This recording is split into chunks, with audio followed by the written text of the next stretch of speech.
The real growth in poverty in the United States right now is in suburbs, not in urban centers, not the rural areas, it's in suburbs. That's a change. Why is that? I mean, when I was growing up, everybody was like, that's where the wealthy people were going. I mean, I may not have been one of them, but you aspired to that, right? Why is that changing so much? So people have called this the Great Inversion. The inversion that in the old days, the old urban crisis, I grew up in Newark, the cities were emptied out of the middle class, emptied out of jobs, and left with disadvantaged and low-income people trapped in a cycle of poverty.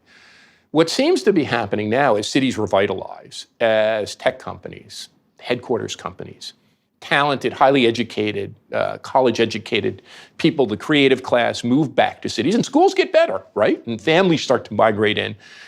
There's no more room. So low-income people get pushed into the suburbs. Still, I think the poorest people and the most disadvantaged people live in the urban core.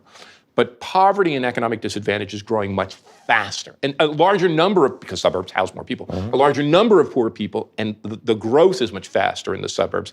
The way I like to think about this is that we have to get beyond these words city and suburb.